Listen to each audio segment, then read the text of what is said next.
Hey guys! Can you hear the thunder? That's kind of such a mood. I feel like that adds to our revolution vibes today. I want to see.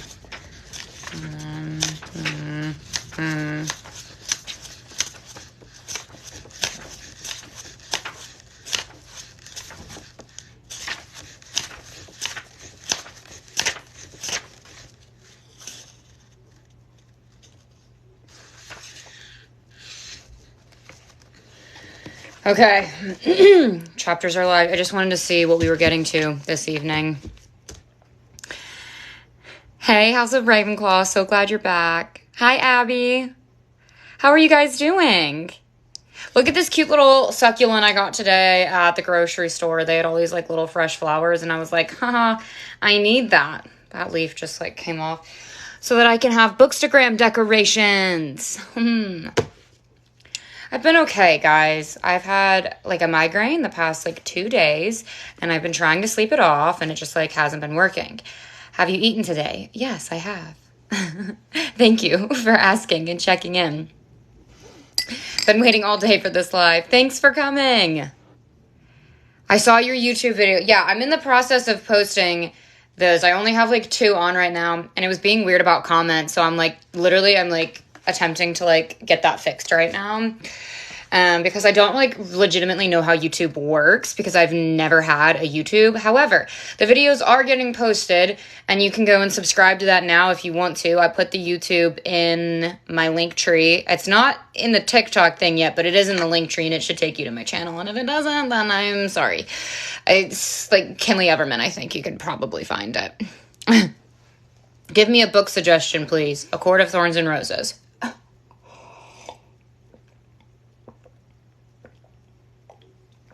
Have you drank water today? Like, not like a ton of water. And I should like I need to like drink more. Thank you for the roses.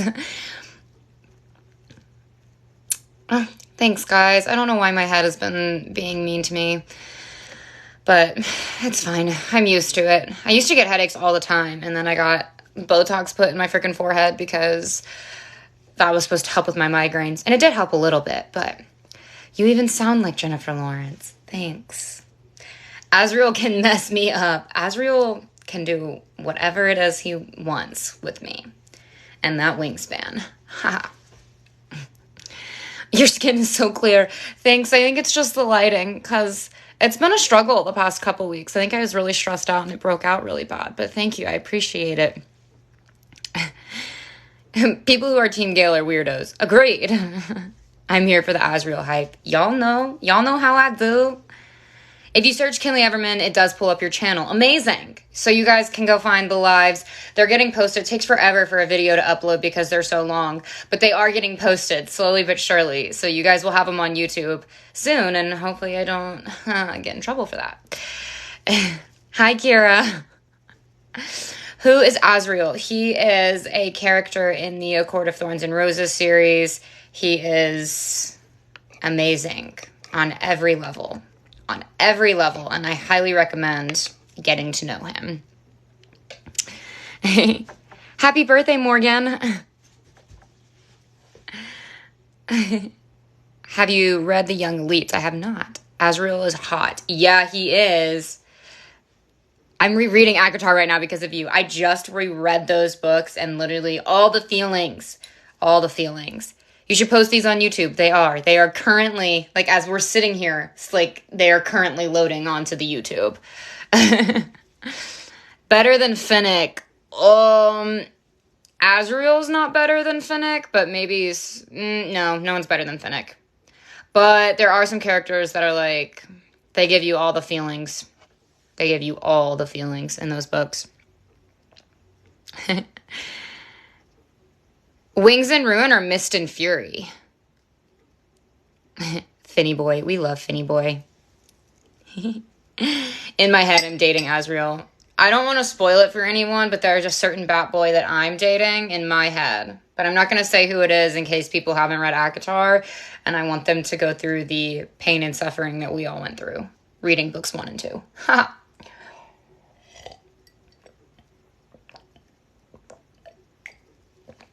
I'm definitely going to need my jug of tea. Like, I'm going through this so fast.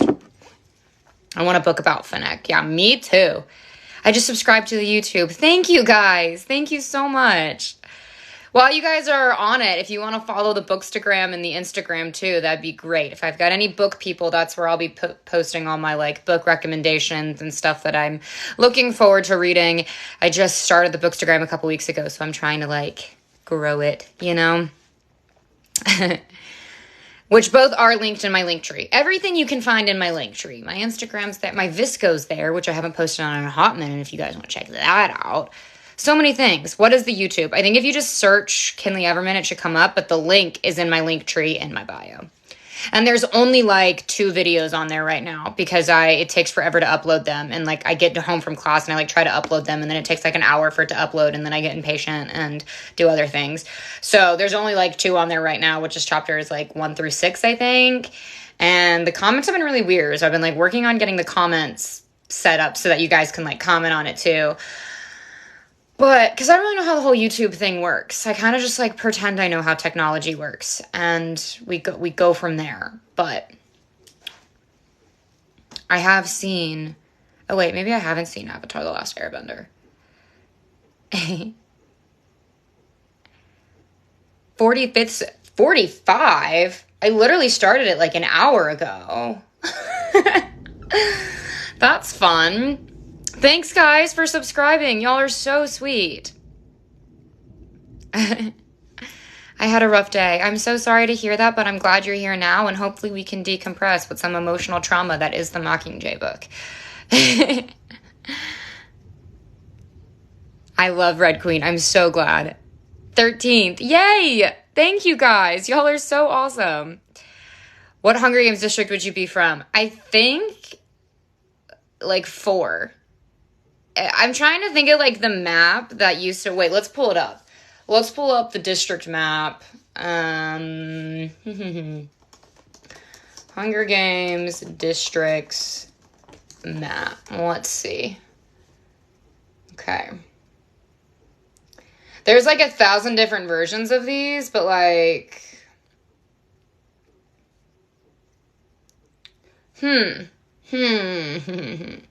I don't know which one to go off of. Let's look at this. Okay. I'm just gonna turn the camera around because that's what I'm gonna do.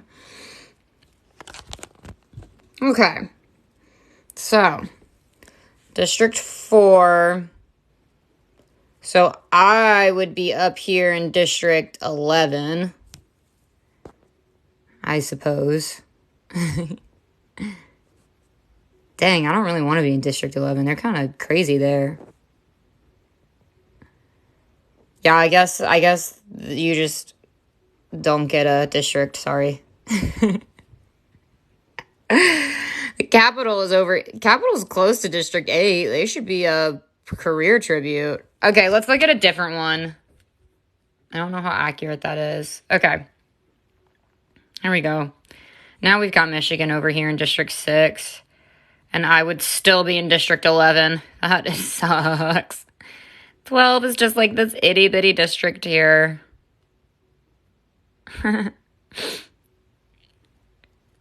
Wait, where's the capital on this map? Oh, just this this little dot right here. Is that the capital? The capital has definitely got to be bigger than that. Let's see. What do we got here? Okay, here's so the general consensus is that the capital is over here on this side. Both maps have shown that. But I feel like District 2 should be closer to the capital. I feel like oh, I guess that makes sense, like 1 and 2. I guess in this map I would be District 10. I don't know, Tennessee kind of looks odd over here.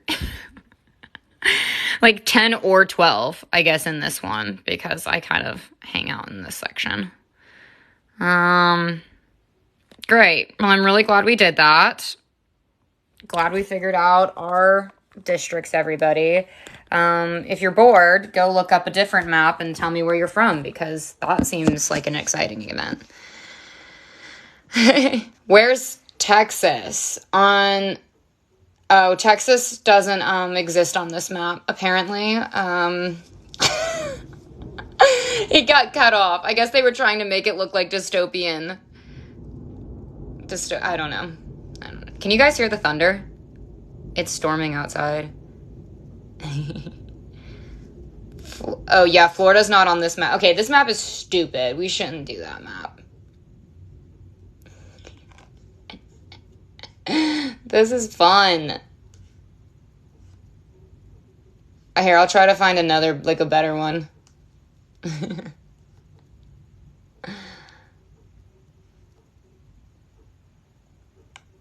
Okay, let's see. Okay, I'm gonna pull this one up.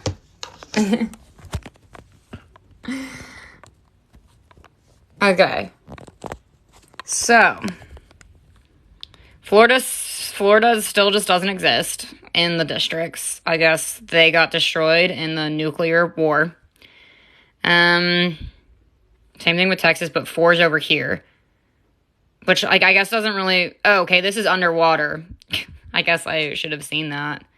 That just got destroyed. Okay, I guess that makes sense then that District 4 is there. I kind of like it there. That's okay with me. I'm over here in this 11 to 12 range still. There's the capital. I feel like that probably makes more sense to put the capital, but I still feel like the capital would be bigger. Like, why is District 7 so large? That makes sense, though, because of the trees. Huh. This is actually kind of fun that it's over here because, like, the Hunger Games was, like, filmed in, like, Asheville, North Carolina or something, I think.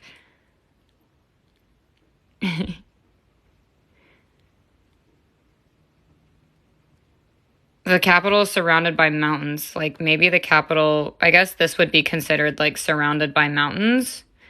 Because these are... I think those are mountains. I am underwater. Good.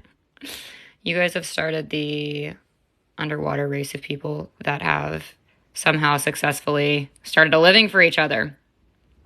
Ohio would be right here, so District 6. Do a different one, okay. I don't know. Well, that's just showing that District 12 is Kentucky. Amazing. If you're in Kentucky, you're District 12. Congratulations. Can I zoom in on that? Okay. Oh! I don't know what just happened. This gives you, like, a general... Like, where's the capital? Like, I'm confused. Like... What's this? Oh, in this one we got District 4 over here. I don't like that these are in Roman numerals.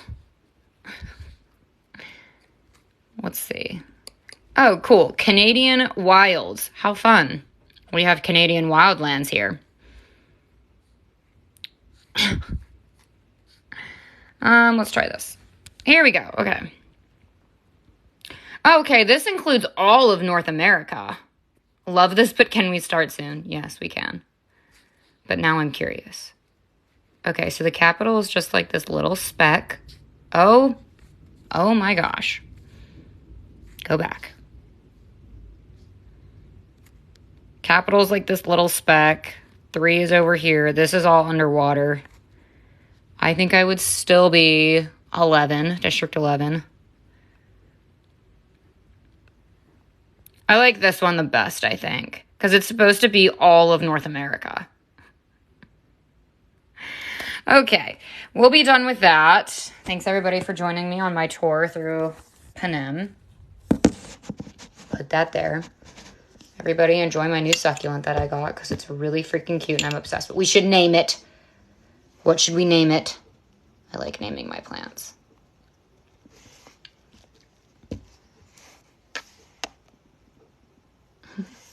Hi, Sid.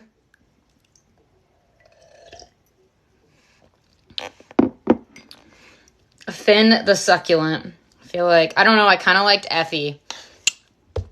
I feel like it kind of looks like an Effie. I don't know. Well, thank you, Reagan. What map was that? It was of District 12. Or not District 12, it was of Panem. Based on Suzanne Collins' Hunger Games trilogy. Carefully assembled by Camden K. and Kelsey G. Amazing. Shout out to Camden K. and Kelsey G. for creating a map that has all the districts. What about the YouTube? It's uploading. Like, literally as we speak, the videos are being uploaded to the YouTube. And I'm, like, finding out how to use a YouTube because I literally am so not tech savvy. But they're getting up there. There's only, like, 2 on right now because it takes forever for the videos to upload. But you guys can go subscribe to it now if you want to, and the rest will be posted at some point in the near future. It would be great if you could just, like, skip the readings of the first book because they're really not great. But once we get on Catching Fire, it gets a little bit better. So, we'll think about what to name the succulent at the end. Everybody be thinking of a name and discuss amongst yourself in the comments what the best name is for my plant, because I want to name my plant. What's your YouTube at? It's just Kinley Everman. The link is in my link tree in my TikTok bio, so you can find it there, along with my Bookstagram and my Instagram, if you guys want to check that out. Okay. Name it Trinket. Wait, that's a good idea. Cute, guys. Okay. We are starting on part 3. There's more singing of the hanging tree, I believe, in the next 3 chapters. So, are you coming to the tree? We will be singing the hanging tree. It's going to be amazing. Okay. Cactus evergreen. It's not a cactus. It's a succulent. There is a difference. Ken, you're almost at 100 subscribers. You guys, that's amazing. I literally started it like 2 hours ago. You guys are so, so sweet. Thank you so much. And thank you for the roses. Y'all are the best. Recap. Soldier League 2 stepped on a pod and got shot in the head by a, like, poisonous dart. Thank you for the roses. Thank you for subscribing. Thank you, guys. PETA just joined Squad 451 to be a part of the Capitol, and they have that thing where Katniss has that revelation where she's like, haha, I'm more used to Coin dead than I am alive. And she realizes that, ahaha, we have hated Coin this entire time. And if you like Coin, then I don't trust you. Battery percentage. Oh, shoot.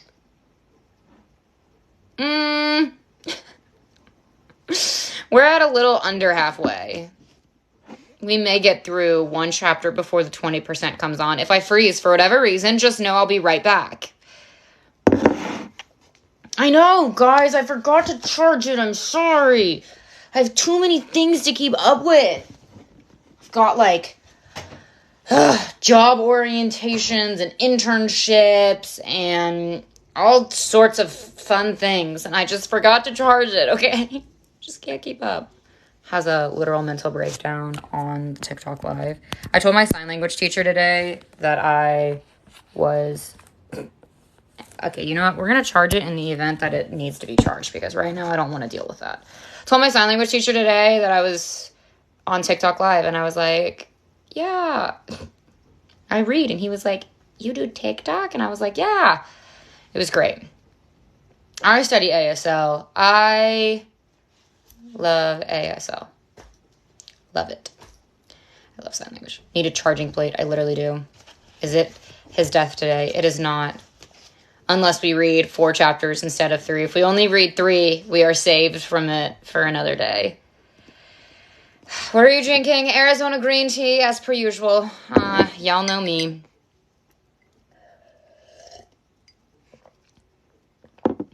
Today is my birthday. Happy birthday.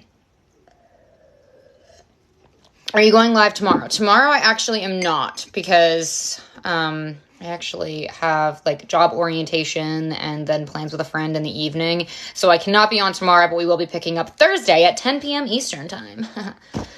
I love saying that. I feel like I'm like a host of a TV show. I'm like, we'll see you next week at 10 p.m. Eastern time. Honestly, I love you guys, but sometimes I'm like, why does anybody like me?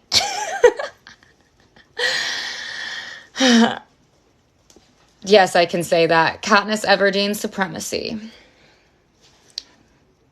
Katniss Everdeen is elite. Katniss Everdeen is my hero. My name is Katniss Everdeen. I'm from District 12. I was in the Hunger Games. I survived. Okay, I am going to start reading. Happy birthday, Lewis. You have a very endearing personality. Thank you so much. What are you reading? Mockingjay. And I'm going to start reading because people will start getting mad at me. Even though I just love talking to you guys so much. But, like, I guess I'll get into it. No, I'm just kidding. I think we should do a live, like, after we finish Mockingjay, where I just get, like, we don't do a reading. We just get on and we talk to each other. And then people who are, on, like, here to listen to me read don't, like, have to get on. But I just kind of want to have, like, a session where we can talk to y'all. And we can, like, debrief the 3 most important books in existence. So, like, I feel like once we finish Mockingjay, we should do, like a talking live. And we can chat. Amazing. We will do that then. Okay, I'm going to start chapter 19. Page 265 if you are following along in your books. Okay, hang on, I got to get some green tea.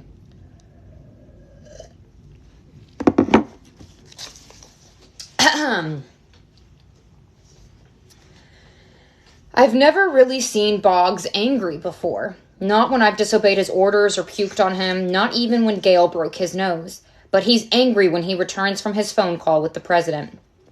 The first thing he does is instruct Soldier Jackson, his second in command, to set up a 2-person round-the-clock guard on PETA. Then he takes me on a walk, weaving through the sprawling tent encampment until our squad is far behind us. He'll try and kill me anyway, I say, especially here, where there are so many bad memories to set him off. I'll keep him contained, Katniss, says Boggs. Why does Coin want me dead now? I ask. She denies she does, he answers. But we know it's true, I say, and you must at least have a theory. Boggs gives me a long, hard look before he answers. Here's as much as I know. The president doesn't like you. She never did. It was PETA she wanted rescued from the arena, but no one else agreed. It made matters worse when you forced her to give the other victors immunity, but even that could be overlooked in view of how well you've performed. Then what is it? I insist. Sometime in the near future, this war will be resolved. A new leader will be chosen, says Boggs. I roll my eyes. Boggs, no one thinks I'm going to be the leader. No, they don't, he agrees. But you'll throw support to someone. Would it be President Coin or someone else? I don't know. I've never thought about it, I say. If your immediate answer isn't Coin, then you're a threat. You're the face of the rebellion. You may have more influence than any other single person, says Boggs. Outwardly, the most you've ever done is tolerated her. So she'll kill me to shut me up. The minute I say the words, I know they're true. She doesn't need you as a rallying point now. As she said, your primary objective to unite the districts has succeeded. Boggs reminds me, these current propos could be done without you. There's only one last thing you could do to add fire to the rebellion. Die, I say quietly.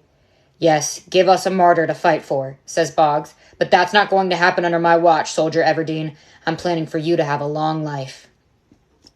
Why? This kind of thinking will only bring him trouble. You don't owe me anything. Because you've earned it, he says. Now get back to your squad. I love Boggs so much. Shout out to Boggs for no other reason except being absolutely amazing.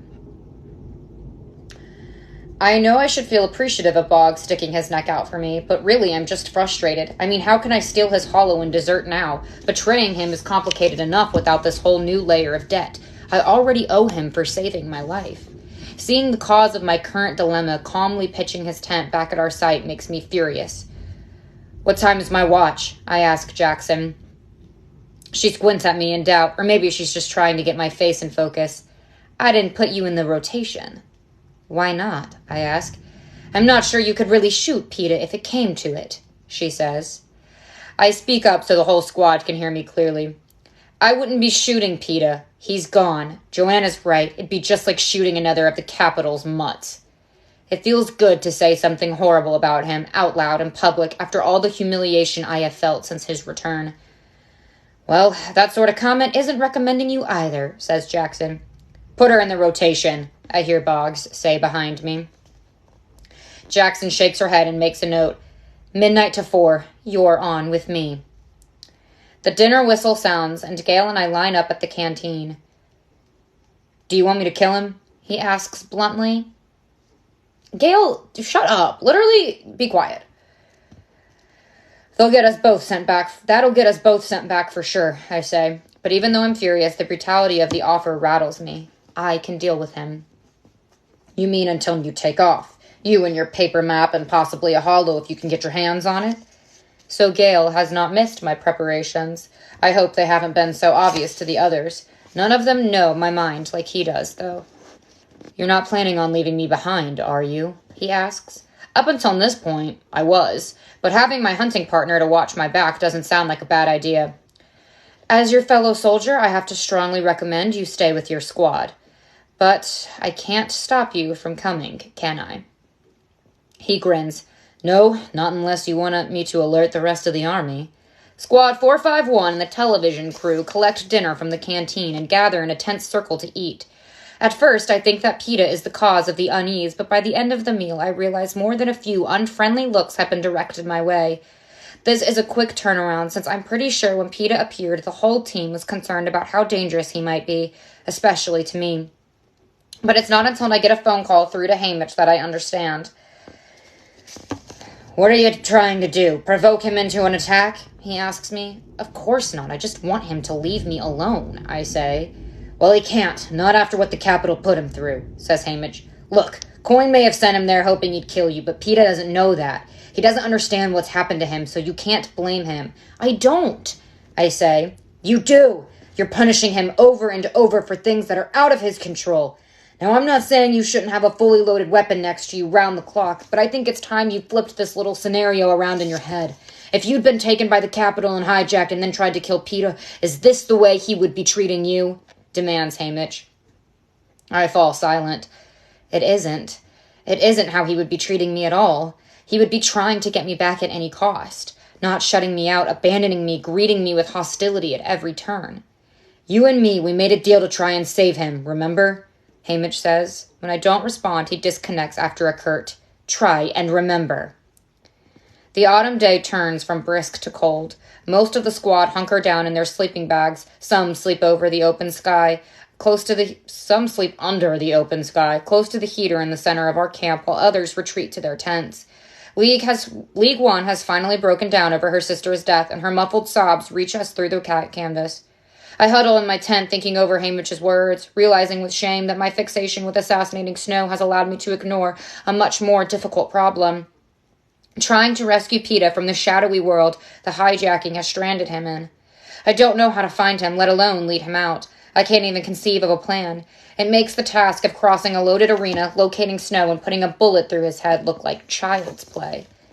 At midnight, I crawl out of my tent and position myself on a camp stool near the heater to take my watch with Jackson. Boggs told PETA to sleep out in full view where the rest of us could keep an eye on him. He isn't sleeping, though. Instead, he sits with his bag pulled up to his chest, clumsily trying to make knots in a short length of robe. I know it well. It's the one Finnick lent me the night in the bunker. Seeing it in his hands, it's like Finnick's echoing what Hamish just said, that I've cast off PETA. Now might be a good time to begin to remedy that, if I could think of something to say, but I can't, so I don't. I just let the sounds of soldiers' breathing fill the night. After about an hour, PETA speaks up. These last couple of years must have been exhausting for you, trying to decide whether to kill me or not, back and forth, back and forth. That seems grossly unfair, and my first impulse is to say something cutting, but I revisit my conversation with Hamish and try to make the first tentative step in PETA's direction. I never wanted to kill you, except when I thought you were helping the careers kill me. After that, I always thought of you as an ally. That's a good, safe word, empty of any emotional obligation, but non-threatening. Ally. PETA says the word slowly, tasting it. Friend, lover, victor, enemy, fiancé, target, mutt, neighbor, hunter, tribute, ally. Add it to the list of words I used to try and figure you out. He weaves the rope in and out of his fingers. The problem is, I can't tell what's real anymore and what's made up. The succession of rhythmic breathing suggests that either people have woken or have never really been asleep at all. I suspect the latter. Finnick's voice rises from a bundle in the shadows. Then you should ask, Peeta. That's what Annie does. Ask who? Peeta says. Who can I trust? Well, us, for starters. We're your squad, says Jackson. You're my guards, he points out. That too, she says. But you saved a lot of lives in 13. It's not the kind of thing we forget. In the quiet that follows, I try to imagine not being able to tell illusion from reality. Not knowing if Prim or my mother loved me, if Snow was my enemy, if the person across the heater saved or sacrificed me. With very little effort, my life rapidly morphs into a nightmare. I suddenly want to tell Peeta everything about who he is, and who I am, and how we ended up here, but I don't know how to start. Worthless. I am worthless. At a few minutes before 4, Peeta turns to me again. Your favorite color? It's green. That's right, when I think of something to add, and yours is orange. Orange? He seems unconvinced. Not bright orange, but soft. Like the sunset, I say. At least, that's what you once told me. Oh. He closes his eyes briefly, maybe trying to conjure up that sunset, then nods his head. Thank you. But more words tumble out. You're a painter. You're a baker. You like to sleep with the windows open. You never take sugar in your tea. And you always double knot your shoelaces. Then I dive into my tent before I do something stupid, like cry. In the morning, Gail, Finnick, and I go out to shoot some glass off the buildings for the camera crew. When we get back to camp, Peeta's sitting in a circle with the soldiers from 13 who are armed but talking openly with him. Jackson has devised a game called Real or Not Real to help Peeta. He mentions something he thinks happened, and they tell him if it's true or imagined, usually followed by a brief explanation. Most of the people from 12 were killed in the fire. Real, less than 900 of you made it to 13 alive. The fire was my fault. Not real. President Snow destroyed 12 the way he did 13 to send a message to the rebels. This seems like a good idea until I realize that I'll be the only one who can confirm or deny most of what weighs on him. Jackson breaks up into watches. She matches up Finnick, Gale, and me, each with a soldier from 13. This way, Peeta will always have access to someone who knows him more personally. It's not a steady conversation. Peeta spends a long time considering even small pieces of information, like where people bought their soap back home. Why am I struggling so much today, guys? I am so sorry. Gale fills him in on a lot of stuff about 12. Finnick is the expert on both of Peeta's games, as he was a mentor in the first and a tribute in the second. But since Peeta's greatest confusion centers around me, and not everything can be explained simply, our exchanges are painful and loaded, even though we touch on only the most superficial of details. The color of my dress in 7, my preference for cheese buns, the name of our math teacher when we were little. Reconstructing his memory of me is excruciating. Perhaps it isn't even possible after what Snow did to him, but it does feel right to help him try. The next afternoon, we're notified that the whole squad is needed to stage a fairly complicated propo. Peeta's been right about one thing. Coin and Plutarch are unhappy with the quality of footage they're getting from the Star Squad. Very dull, very uninspiring. The obvious response is that they never let us do anything but play act with our guns. However, this is not about defending ourselves, it's about coming up with a usable project. So today, a special block has been set aside for filming. It even has a couple of active pods on it. One unleashes a spray of gunfire, the other nets the invader and traps them for either interrogation or execution, depending on the captor's preference. But it's still an unimportant residential block with nothing of strategic consequence. The television crew means to provide a sense of heightened jeopardy by releasing smoke bombs and adding gunfire sound effects. We suit up in heavy protective gear, even the crew, as if we're heading into the heart of battle. Those of us with specialty weapons are allowed to take them along with our guns. Boggs gives Peeta back his gun too, although he makes sure to tell him in a loud voice that it's only loaded with blanks. Peeta just shrugs. I'm not much of a shot anyway. He seems preoccupied with watching Pollux to the point where it's getting a little worrisome when he finally puzzles it out and begins to speak with agitation. You're an Avox, aren't you? I can tell by the way you swallow. There were 2 Avoxes with me in prison, Darius and Lavinia, but the guards mostly called them the Redheads. They'd been our servants in the training center, so they arrested them, too. I watched them being tortured to death. She was lucky. They used too much voltage and her heart stopped right off. It took days to finish him off, beating, cutting off parts. They kept asking him questions, but he couldn't speak. He just made these horrible animal sounds. They didn't want information, you know. They wanted me to see it. Peter looks around at our stunned faces as if waiting for a reply. When none is forthcoming, he asks, "Real or not real?" The lack of response upsets him more. "Real or not real?" he demands. "Real," says Boggs. "At least, to the best of my knowledge, real." Peter sags. I thought so. There was nothing shiny about it. He wanders away from the group, muttering something about fingers and toes. I move to Gale, press my forehead into the body armor where his chest should be, feel his arm tighten around me. We finally know the name of the girl who we watched the Capitol abduct from the woods of 12, the fate of the peacekeeper friend who tried to keep Gale alive. This is no time to call up happy moments of remembrance. They lost their lives because of me. I add them to my personal list of kills that began in the arena and now includes thousands. When I look up, I see it has taken Gale differently. His expression says that there are not enough mountains to crush, enough cities to destroy. It promises death. With Peter's grisly account fresh in our minds, we crunch through the streets of broken glass until we reach our target, the block we are to take.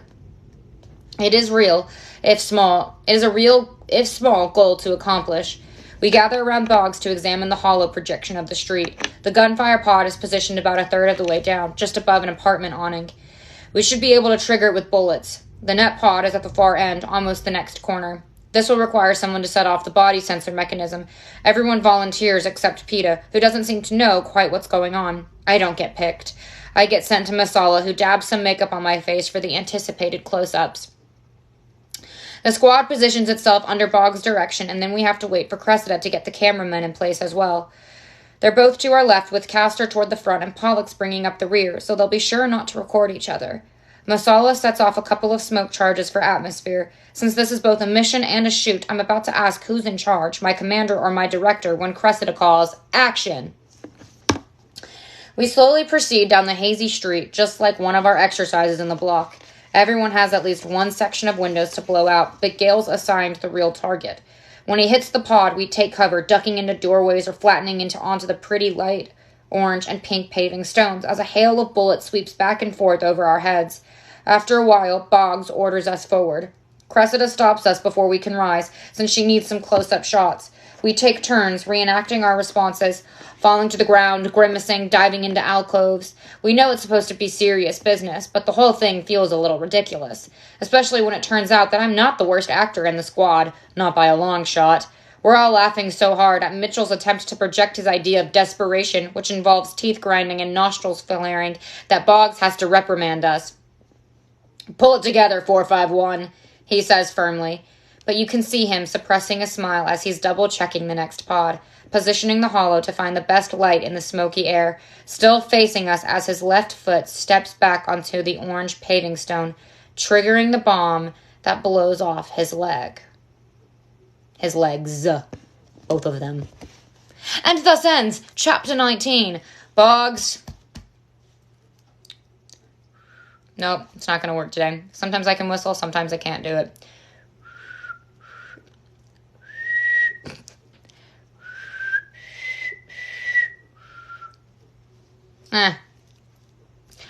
May he rest in peace. I was going to say may he rest in pieces, but then that felt a little dark. So then I changed what I was going to say. See, you guys totally knew what I was going to say.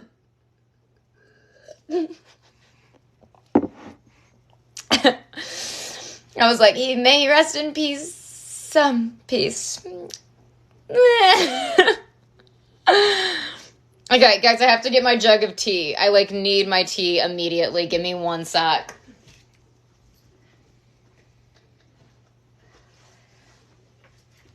I have successfully gone through almost the entire majority of this, but that's fine. He hasn't died yet. He's about to die. But the thing just blew off his legs at first. He has to give Katniss the hollow, so we have to have a slow death so they can have their moment of goodbye.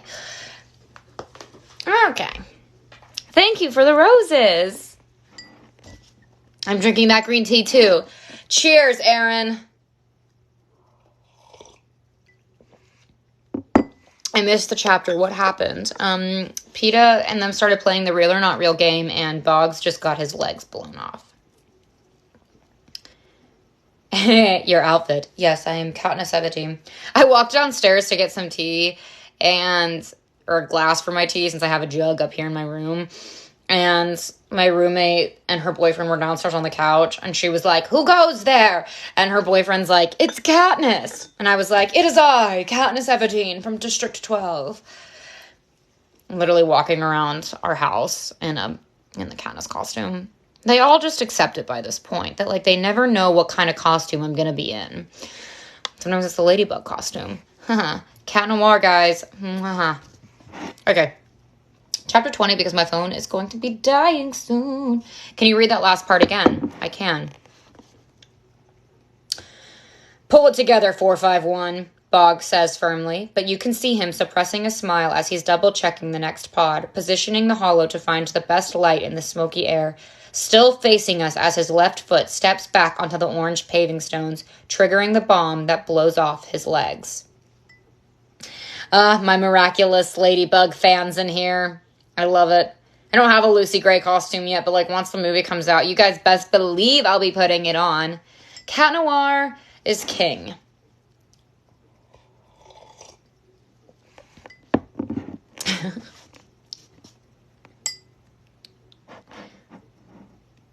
This girl is always reading every night at 10 p.m.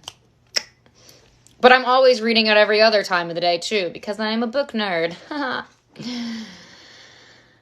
I love Miraculous. I'm so glad I have Miraculous people on here. That makes me happy. Have you read the Selection series? Yes. I have. Do you cosplay bow and arrows to go with the costume? I do. My bow is actually in the back of my car outside of our apartment. I have it. I can bring it in for our live on Thursday. What's book 1 of ACOTAR? Book 1 is A Court of Thorns and Roses. And it's called A Court of Thorns and Roses. And then book 2 is A Court of Mist and Fury. And book 3 is A Court of Wings and Ruin. And then A Court of Frost and Starlight. And then A Court of Silver Flames. But the first one is A Court of Thorns and Roses. Okay. Is it a real bow? It is a real bow. I can shoot real things with it. Not to be creepy. Okay. Chapter 20, page 277, if you guys are following along.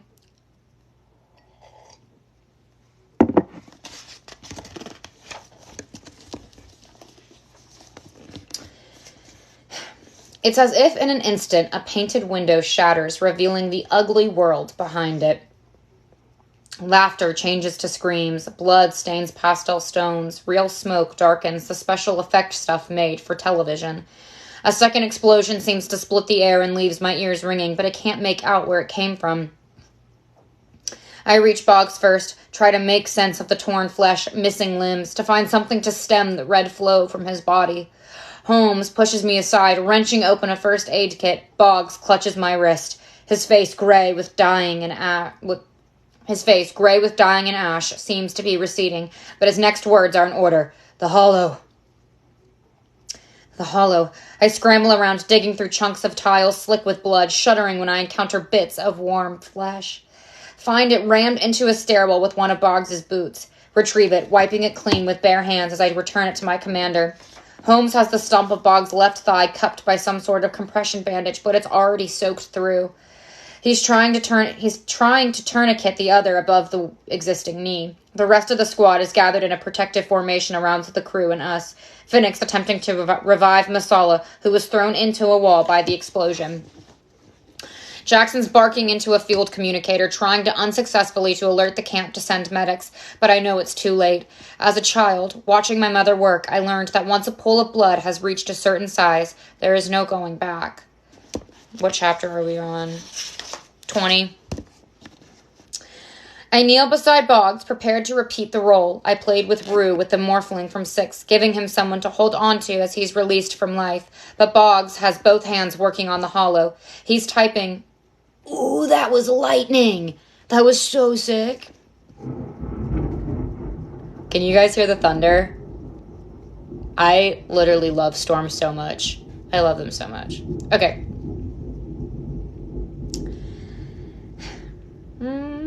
He's typing in a command, pressing his thumb to the screen for print recognition, speaking a string of letters and numbers in response to a prompt. A green shaft of light bursts out of the hollow and illuminates his face. He says, "Unfit for command. Transfer of prime security clearance to Squad 451, Soldier Katniss Everdeen." It's all he can do to turn the hollow toward my face. "Say your name." "Katniss Everdeen," I say into the green shaft. Suddenly, it has me trapped in its light. I can't move or even blink as images flicker rapidly before me, scanning me, recording me, blinding me. It vanishes, and I shake my head to clear it. "What did you do?" "Prepare to retreat," Jackson hollers. Phoenix yelling something back, gesturing to the end of the block where we entered. Black, oily matter spouts from a geyser, like a geyser from the street, billowing between the buildings, creating an impenetrable wall of darkness. It seems to be neither liquid nor gas, mechanical nor natural. Surely it's lethal. There's no heading back the way we came. Deafening gunfire as Gale and League One begin to blast a path across the stones toward the far end of the block. Wait, didn't League One die? Or was it League Two that died? Can't keep up. I don't know what they're doing until another bomb 10 yards away detonates, opening a hole in the street. Then I realize this is a rudimentary attempt at minesweeping. Holmes and I latch on to Boggs and begin to drag him after Gale. Agony takes over and he's crying out in pain, and I want to stop to find a better way, but the blackness is rising above the buildings, swelling, rolling at us like a wave. I am yanked backward, lose my grip on Boggs, slam into the stones. Peeta looks down at me, gone mad, flashing back into the land of the hijacked, his gun raised over me, descending to crush my skull. I roll, hear the butt slam into the street, catch the tumble of bodies out of the corner of my eye as Mitchell tackles Peeta and pins him to the ground. But Peeta, always so powerful and now fueled by Tracker Jacker insanity, gets his feet under Mitchell's belly and launches him farther down the block. There's a loud snap of a trap as the pod triggers. 4 cables attached to the tracks on the buildings break through the stones, dragging up the net that encases Mitchell. It makes no sense how instantly bloodied he is until we see the barbs sticking out from the water that encases him. I know it immediately. It decorated the top of the fence around 12. As I call him to not move, I gag on the smell of blackness, thick, tar-like. The wave has crested and begun to fall. Gale and League One shoot through the front door lock of the corner building, then begin to fire at the cables holding Mitchell's net. Others are restraining Peeta now. I lunge back to Boggs, and Holmes and I drag him inside the apartment, through someone's pink and white velvet living room, down a hallway hung with the family photos onto the marble floor of a kitchen where we collapse. Castor and Pollux carrying in a writhing Peeta between them. Somehow Jackson gets cuffs on him, but it only makes him wilder, and they're forced to lock him in the closet. In the living room, the front door slams, people shout, then footsteps pound down the hall as the black wave roars past the buildings. From the kitchen, we can hear the windows groan, shatter. The noxious tar smell permeates the air. Finnick carries in Masala, League One, and Cressida stumble into the room after them, coughing. "Gale!" I shriek. He's there, slamming the kitchen door shut behind him, choking out one word. "Fumes!"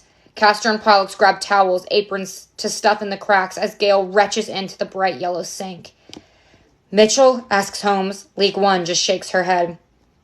Boggs forces the hollow into my hand. His lips are moving, but I can't make out what he's saying. I lean my ear down to his mouth to catch his harsh whisper. "Don't trust them. Oh, don't trust them. Don't go back. Kill Peeta. Do what you came to do." I draw back so I can see his face. "What? Boggs! Boggs!" His eyes are still open, but dead. Pressed in my hand, glued to it by his blood, is the hollow. Peeta's feet slamming into the closet door break up the ragged breathing of the others, but even as we listen, his energy seems to ebb. The kicks diminish to an irregular drumming. Then nothing. I wonder if he too is dead. "He's gone?" Finnick asks, looking down at Boggs. I nod. "We need to get out of here, now. We just set off a street full of pods. You can bet they've got us on surveillance tapes."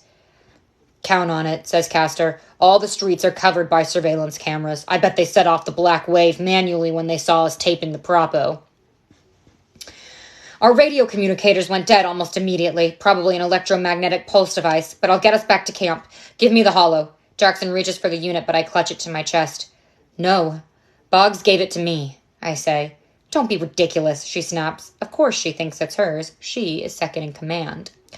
It's true, says Holmes. He transferred the prime security clearance to her while he was dying. I saw it. Sorry. Why would he do that? Demands Jackson.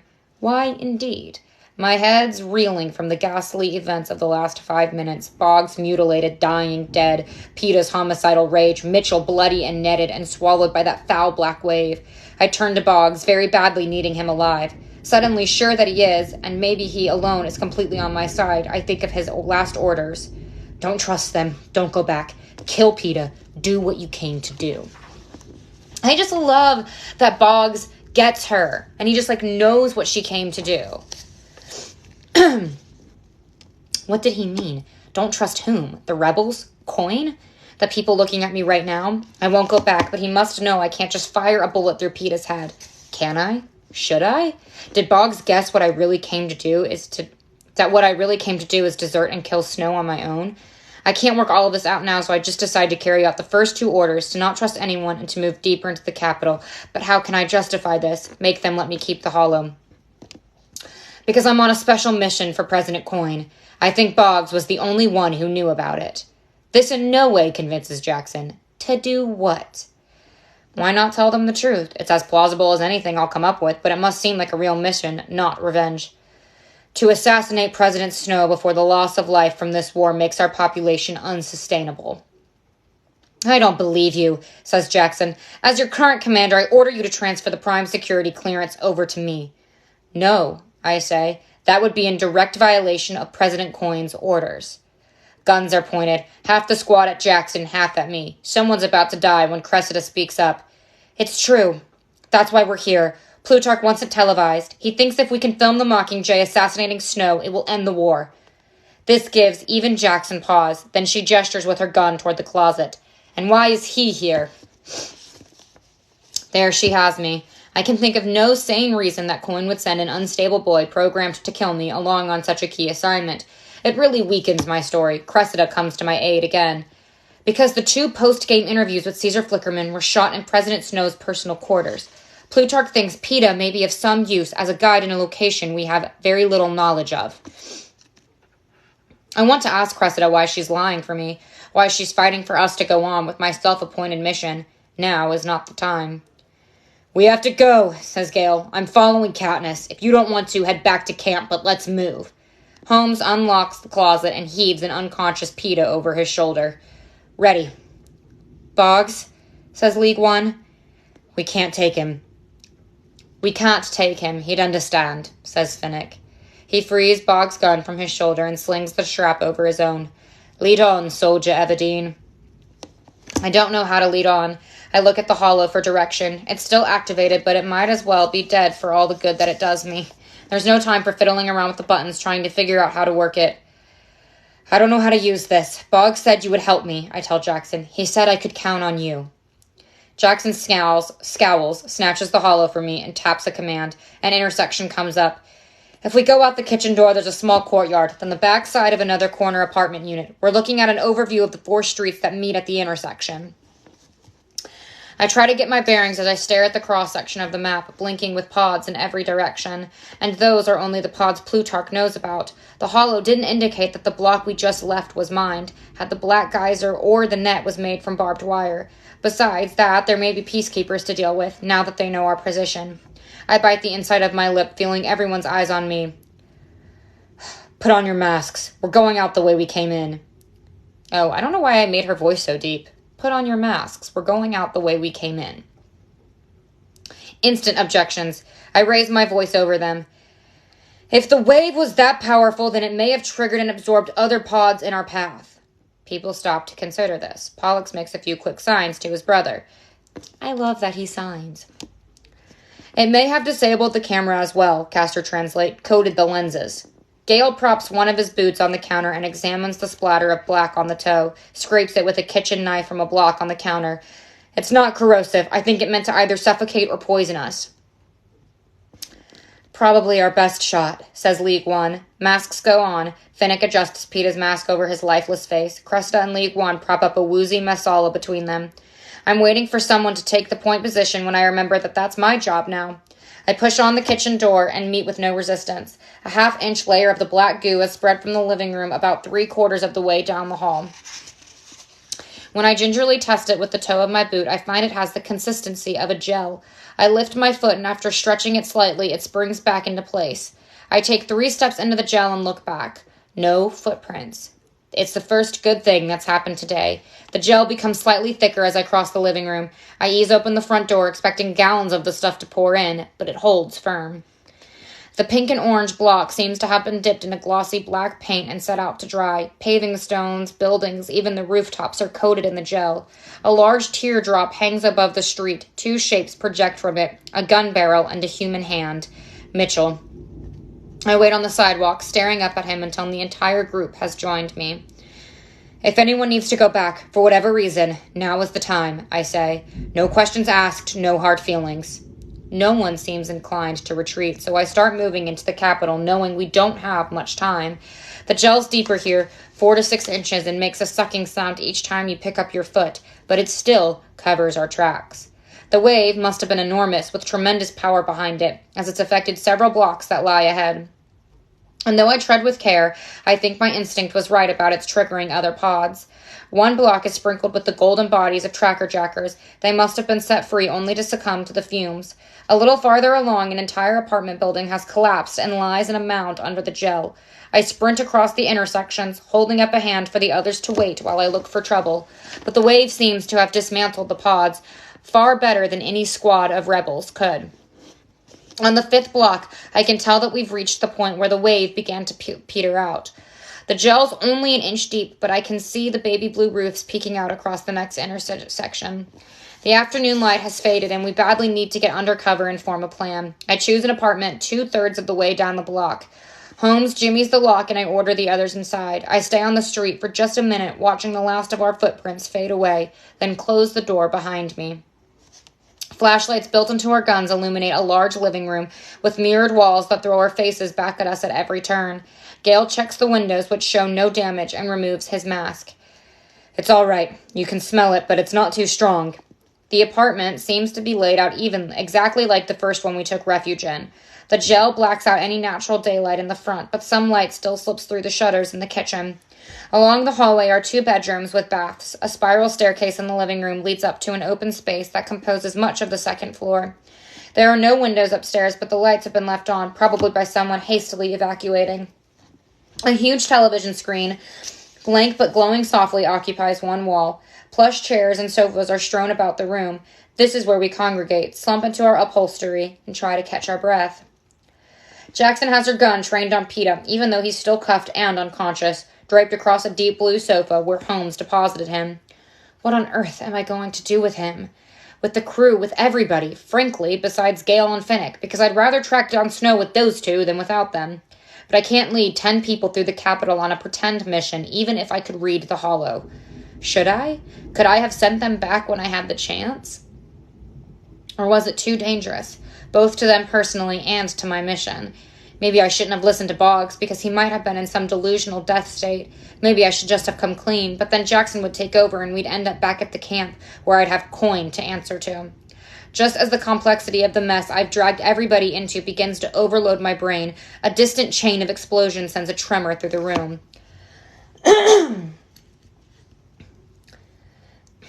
It wasn't close, Jackson assures us, a good 4 or 5 blocks away. Where we left Boggs, says League One. Although no one has made a move toward it, the television flares to life, emitting a high-pitched beeping sound, bringing half of our party to its feet. It's all right, Cressida calls. It's just an emergency broadcast. Every Capitol television is automatically activated for it. There we are on screen, just after the bomb took out Boggs. A voice-over tells the audience what they are viewing as we try to regroup, react to the black gel shooting from the street, lose control of the situation. We watch the chaos that follows until the wave blots out the cameras. The last thing we see is Gale, alone on the street, trying to shoot through the cables that hold Mitchell aloft. The reporter identifies Gale, Finnick, Boggs, Peeta, Cressida, and me by name. There's no aerial footage. Boggs must have been right about their hovercraft capacity, says Castor. I didn't notice this, but I guess it's the kind of thing a cameraman picks up on. Coverage continues from the courtyard behind the apartment where we took shelter. Peacekeepers line the roof across from our former hideout. Shells are launched into a row of apartments, setting off a chain of explosions, we heard, and the building collapses into rubble dust. Now we cut to a live feed. A reporter stands on the roof with the peacekeepers. Behind her, the apartment block burns. Firefighters try to control the blaze with water hoses. We are pronounced dead. Finally, a bit of luck, says Holmes. I guess he's right. Certainly it's better than having the Capitol in pursuit of us, but I just keep imagining how this will be playing back in 13, where my mother and Prim, Hazel, and the kids, Annie, Hamish, and a whole lot of people from 13 think that they have just seen us die. My father, he just lost my sister, and now, says League One. We watch as they play the footage over and over, revel in their victory, especially over me, break away to do a montage of the Mockingjay's rise to rebel power. I think they've had this part prepared for a while because it seems pretty polished, and then go live so a couple of reporters can discuss my well-deserved violent end. Later, they promise Snow will make an official statement. The screen fades back to a glow. The rebels made no attempt to break in during the broadcast, which leads me to believe they think it's true. If that's so, we really are on our own. So now that we're dead, what's our next move? Asks Gale. Isn't it obvious? No one even knew PETA had regained consciousness. I don't know how long he's been watching, but by the look of misery on his face, long enough to see what happened on the street.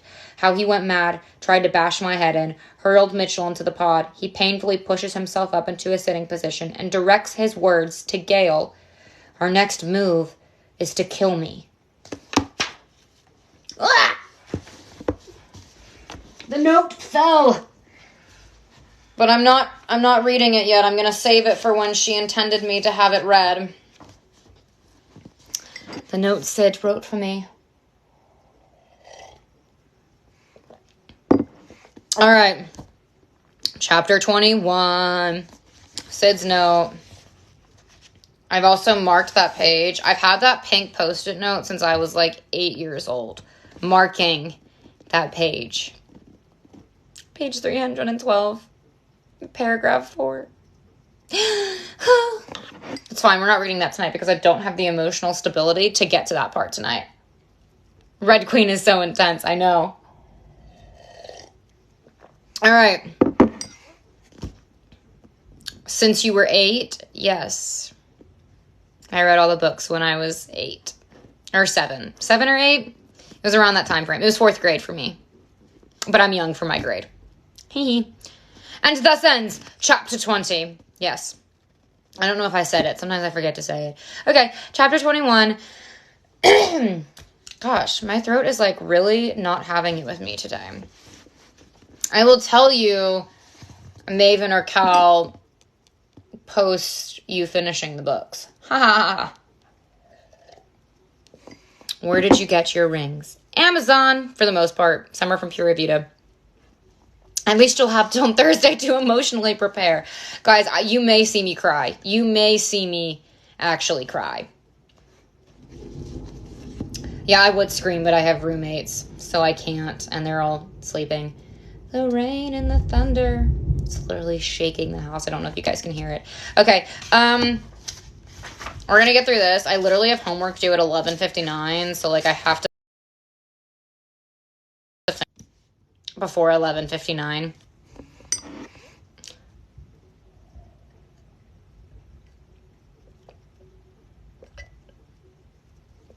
Are we back?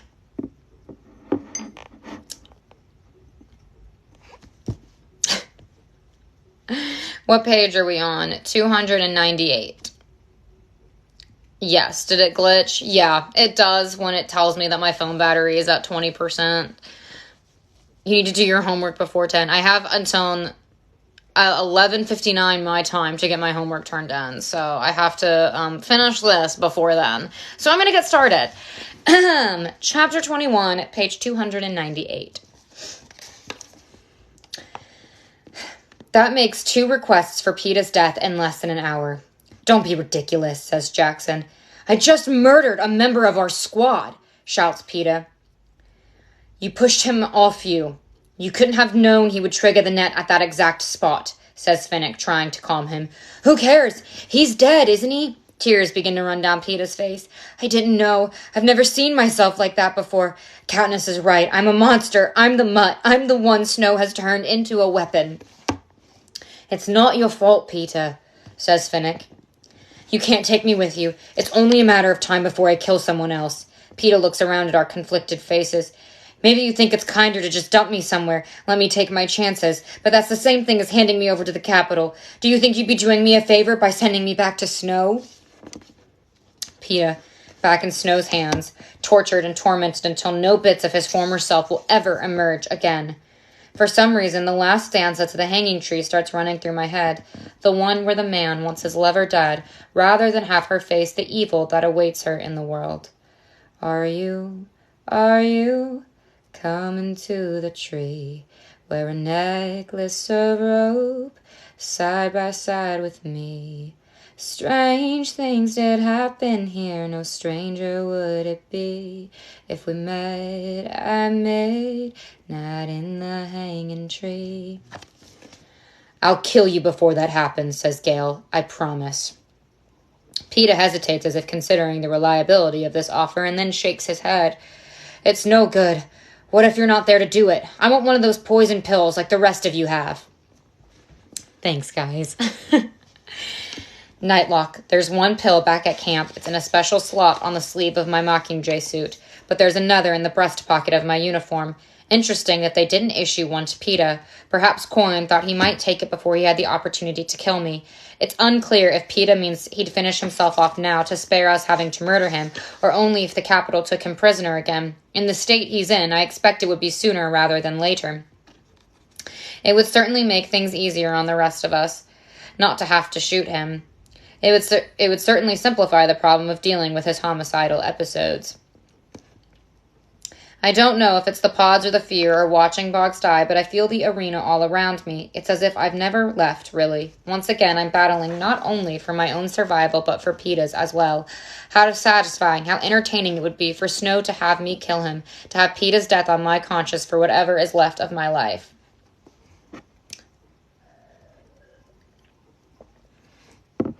It's not about you, I say. We're on a mission, and you're necessary to it. I look to the rest of the group.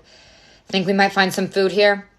Besides the medical kit and cameras, we have nothing but our uniforms and our weapons. Half of us stay to guard Peeta or keep an eye out for Snow's broadcast, while the others hunt for something to eat. Masala proves most valuable because he lived in a near replica of this apartment and knows where people would be most likely to stash food. Like how there's a storage space concealed by a mirror panel in the bedroom, or how easy it is to pop out the ventilation screen in the hallway. So even though the kitchen cupboards are bare, we find over 30 canned goods and several boxes of cookies. The hoarding disgusts the soldiers raised in 13. Isn't this illegal? Says League 1. On the contrary, in the Capitol you'd be considered stupid not to do it, says Masala. Even before the Court of Quell, people were starting to stock up on scarce supplies, while others went without, says League 1. Right, says Masala. That's how it works here. Fortunately, or we wouldn't have dinner, says Gale. Everybody grab a can. Some of our company seem reluctant to do this, but it's as good a method as any. I'm really not in the mood to divvy up everything into 11 equal parts, factoring in age, body weight, and physical output. I poke around in the pile, about to settle on some cod chowder, when Peeta holds out a can to me. Here. I take it, not knowing what to expect. The label reads, lamb stew. I press my lips together at the memories of rain dripping through the stones, my inept attempts at flirting, and the aroma of my favorite Capitol dish in the chilly air. So some part of it must still be in his head, too. How happy, how hungry, how close we were when that picnic basket arrived outside our cave. Thanks. I pop open the top. It even has dried plums. I bend the lid and use it as a makeshift spoon, scooping it a bit into my mouth. Now this place tastes like the arena, too. We're passing around a box of fancy cream-filled cookies when the beeping starts again. The seal of panem lights up on the screen and remains there while the anthem plays. And then they begin to show images of the dead, just as they did with the tributes in the arena. They start with the 4 faces of our TV crew, followed by Boggs, Gale, Finnick, Peeta, and me. Except for Boggs, they don't bother with the soldiers from 13, either because they have no idea who they are or because they know they won't mean anything to the audience. Then the man himself appears, seated at his desk, a flag draped behind him, the fresh white rose gleaming in his lapel. I think he might have recently had more work done because his lips are puffier than usual, and his prep team really needs to use a lighter hand with his blush. Snow congratulates the peacekeepers on a masterful job, honors them for ridding the country of the menace called the mockingjay. With my death, he predicts a turning of the tide in the war, since the demoralized rebels have no one left to follow. And what was I, really? A poor, unstable girl with a small talent with a bow and arrow? Not a great thinker, not the mastermind of the rebellion, merely a face plucked from the rabble because I had caught the nation's attention with my antics in the games. But necessary, so very necessary because the rebels have no real leader among them. Somewhere in District 13, BT hits a switch because now it's not President Snow but President Coin who's looking at us. She introduces herself to Panem, identifies herself as the head of the rebellion, then gives my eulogy, praise for the girl who survived the Seam and the Hunger Games, then turned a country of slaves into an army of freedom fighters. Dead or alive, Katniss Everdeen will remain the face of this rebellion. If ever you waver in your resolve, think of the Mockingjay, and in her you will find the strength you need to rid Panem of its oppressors. I had no idea how much I meant to her, I say, which brings a laugh from Gale and questioning looks from the others. Up comes a heavily doctored photo of me, looking beautiful and fierce with a bunch of flames flickering behind me. No words, no slogan. My face is all they need now. BT gives the reins back to a very controlled Snow. I have the feeling the president thought the emergency channel was impenetrable and someone will end up dead tonight because it was breached. Tomorrow morning, when we pull Katniss Everdeen's body from the ashes, we will see exactly who the Mockingjay is. A dead girl who could save no one, not even herself. Seal, anthem, and out. Except that you won't find her, says Finnick to the empty screen, voicing that what we're all probably thinking, the grace period will be brief. Once they dig through those ashes and come up missing 11 bodies, they'll know we escaped. We can get a head start on them at least, I say. Suddenly I am so tired. All I want is to lie down on a nearby green plush sofa and go to sleep, to cocoon myself in a comforter made of rabbit fur and goose down. Instead, I pull out the holo and insist that Jackson talk me through the most basic commands, which are really about entering the coordinates of the nearest map grid intersection, so that I can at least begin to operate the thing myself. As the holo projects our surroundings, I feel my heart sink even further. We must be moving closer to crucial targets because the number of pods has noticeably increased. How can we possibly move forward into this bouquet of blinking lights without tech detection? We can't. And if we can't, we are trapped like birds in a net. I decide it's best not to adopt some sort of superior attitude when I'm with these people, especially when my eyes keep drifting to that green sofa. So I say, any ideas? Why don't we start by ruling out possibilities, says Finnick. The street is not a possibility. The rooftops are just as bad as the street, says League One. We still might have a chance to withdraw, go back the way we came, says Holmes, but that would mean a failed mission. A pang of guilt hits me since I've fabricated said mission. It was never intended for all of us to go forward. You just had the misfortune to be with me. Well, that's a moot point. We're with you now, says Jackson, so we can't stay put. We can't move up. We can't move laterally. I think that just leaves one option. Underground, says Gale. Underground, which I hate. Like mines and tunnels and 13. Underground, where I dread dying, which is stupid because even if I die above ground, the next thing they'll do is bury me underground anyway. The holo can show subterranean as well as street-level pods. I see that when we go underground, the clean, dependable lines of the street plan are interlaced with a twisting, turning mess of tunnels. The pods look less numerous, though. 2 doors down, a vertical tube connects our row of apartments to the tunnels. To reach the tube apartment, we will need to squeeze through a maintenance shaft that runs through the length of the building. We can enter the shaft through the back of a closet space on the upper floor. Okay then, let's make it look like we've never been here, I say. We erase all signs of our stay, send the empty cans down a trash chute, pocket the full ones for later, flip sofa cushions smeared with blood, wipe traces of gel from the tiles. There's no fixing the latch on the door, but we lock a second bolt, which will at least keep the door from swinging open on contact. Finally, there's only Peeta to contend with. He plants himself on the blue sofa, refusing to budge. I'm not going. I'll either disclose your position or hurt someone else. Snow's people will find you, says Finnick. Then leave me a pill. I'll only take it if I have to, says Peeta.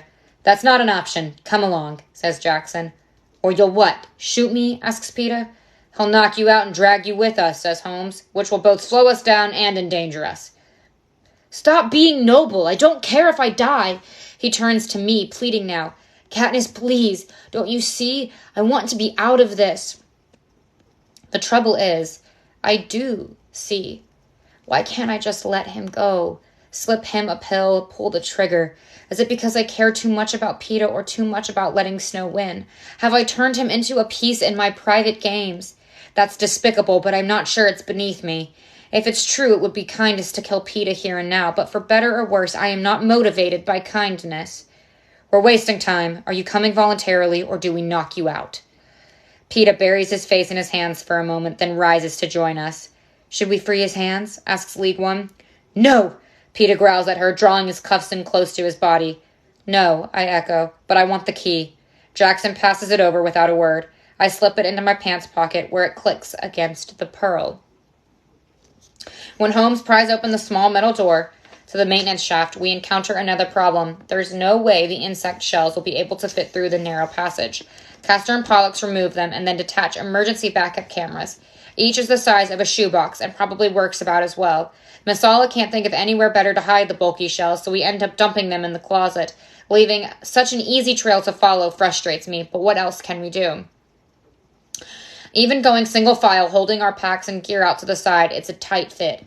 We sidestep our way past the first apartment and break into the second. In this apartment, one of the bedrooms has a door marked utility instead of a bathroom. Beside the door is the room with the entrance to the tube. Masala frowns at the wide circular cover, for a moment returning to his own fussy world. It's why no one ever wants the center unit. Workmen coming and going whenever, and no second bath, but the rent's considerably cheaper. Then he notices Finnick's amused expression and adds, Never mind. The tube covers, simple to unlatch. A wide ladder with rubber treads on the steps allows for a swift, easy descent into the bowels of the city. We gather at the foot of the ladder, waiting for our eyes to adjust to the dim strips of lights, breathing in a mixture of chemicals, mildew, and sewage. Pollux, pale and sweaty, reaches out and latches onto Castor's wrist, like he might fall over if there isn't someone there to steady him.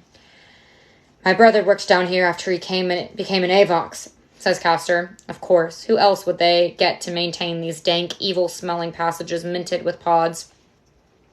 Took 5 years before we were able to buy his way up to the ground level. Didn't see the sun once. Under better conditions, on a day with fewer horrors and more rest, someone would surely know what to say. Instead, we all stand there for a long time trying to formulate a response. Finally, Peeta turns to Pollux. Well, then you just became our most valuable asset. Castor laughs, and Pollux manages a smile.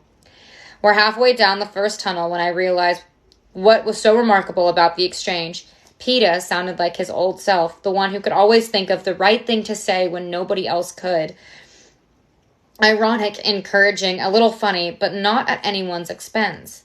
I glance back at him as he trudges along under his guards. Gale and Jackson, his eyes fixed on the ground, his shoulders hunched forward, so dispirited, but for a moment he was really here. Peeta called it right. Pollux turns out to be worth 10 hollows. There is a simple network of wide tunnels that directly corresponds to the main street plan above, underlying the major avenues and cross streets. It's called the transfer, since small tracks use it to deliver goods around the city. During the day, its many pods are deactivated, but at night, it's a minefield. However, hundreds of additional passages, utility shafts, train tracks, and drainage tubes form a multi-level maze. Pollux knows details that would lead to a disaster for a newcomer, like which offshoots might require gas masks or have live wires or rats the size of beavers.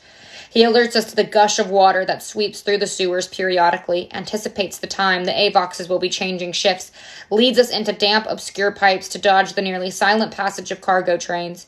Most important, he has knowledge of the cameras.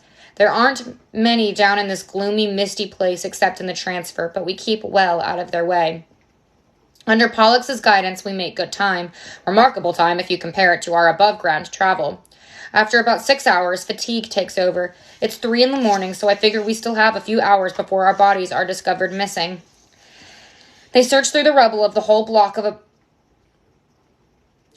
Sorry, I totally just lost my place. It's 3 in the morning, so I figure we still have a few hours before our bodies are discovered missing. They search through the rubble of the whole block of apartments in case we tried to escape through the shafts, and the hunt begins.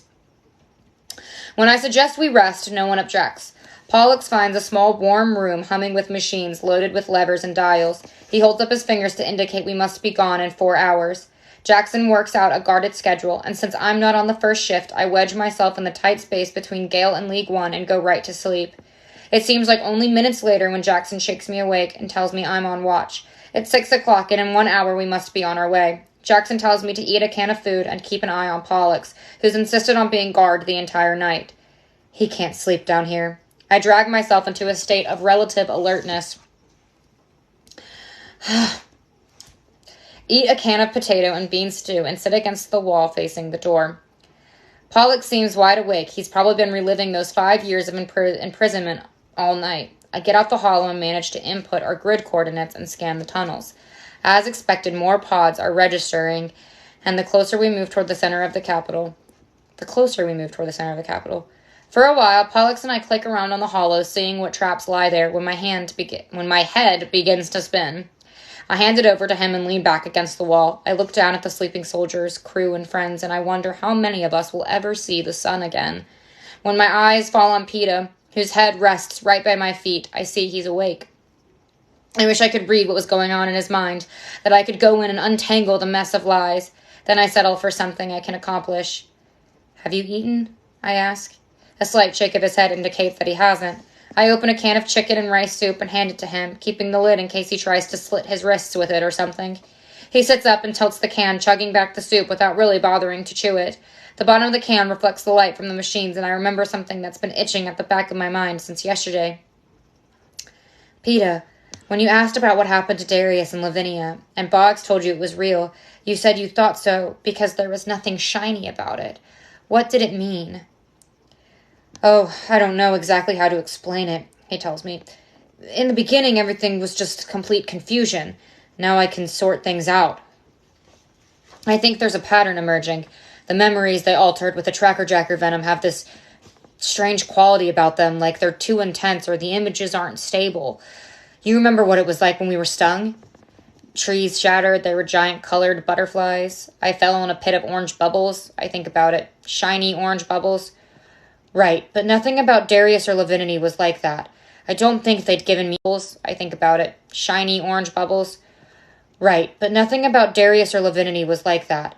I don't think they'd given me any venom yet," he says. "Well, that's good, isn't it?" I ask. "If you can separate the two, then you can figure out what's true." "Yes, and if I could grow wings, I could fly. Only people can't grow wings," he says. "Real or not real?" "Real," I say, "but people don't need wings to survive." "Mockingjays do." He finishes the soup and returns the can to me. In the fluorescent light, the circles under his eyes look like bruises. "There's still time. You should sleep."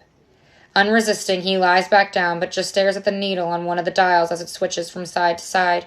Slowly, as I would a wounded animal, my hand stretches out and brushes a wave of hair from his forehead. He freezes at my touch but doesn't recoil, so I continue to gently smooth back his hair. It's the first time I have voluntarily touched him since the last arena. "You're still trying to protect me. Real or not real?" he whispers. "Real," I answer. It seems to require more explanation, because that's what you and I do. Protect each other. After a minute or so, he drifts off to sleep. Shortly before 7, Pollux and I move along the others, rousing them. There are the usual yawns and sighs that accompany waking, but my ears are picking up something else too, almost like a hissing. Perhaps it's only steam escaping a pipe or the far-off whoosh of one of the trains. I hush the group to get a better read on it. There's hissing, yes, but it's not one extended sound, more like multiple saltations that form words, a single word, echoing throughout the tunnels, one word, one name, repeated over and over again. Katniss.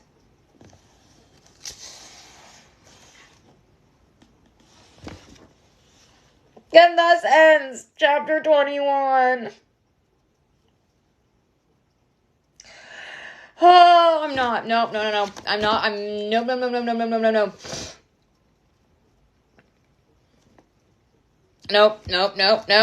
Nope. I'm prolonging this as much as I possibly can. We're gonna pick up on. I can't keep. Okay, keep it for tomorrow. I would keep it for tomorrow. Yeah, I do have. I've got literally 30 minutes to do my homework before it gets turned in. Guys, tomorrow I cannot be on. I love you guys so much, but I cannot be on. I actually have orientation for my work at 9 o'clock at night, which is stupid, and it's gonna take an hour. And then I have plans with a friend who we've been trying to make friends, and I always tell her that we can hang out, but not past 10 o'clock because I have to dress up as Katniss and read on my live. So anyway, she and I have made plans for tomorrow, so I can't be on tomorrow, but we will pick up on Thursday, which will give everybody time to emotionally prepare for the damage that is about to happen and the trauma we are all about to experience. But we are going to experience it together, and we will get through it together. We're like a little family, and I am obsessed with it. I love you guys so much. We will get through this. The succulent's name, I think we should go with Trinket. I think that was my favorite. It's really cute. Okay, guys. I love you so much. I will see you guys on Thursday. I will put the link I'll make a live event. I'll put it in my bio. We will get through it. We will suffer through it together. It'll be amazing. Go follow me on the Instagram. Subscribe to the YouTube channel now, I guess. And feel free to message me, guys. Anytime you want to reach out and talk about whatnot, all the chit chat. I love it. So go on and message. Thanks for the roses, guys. I love you guys so much. Take care of yourselves. Bye.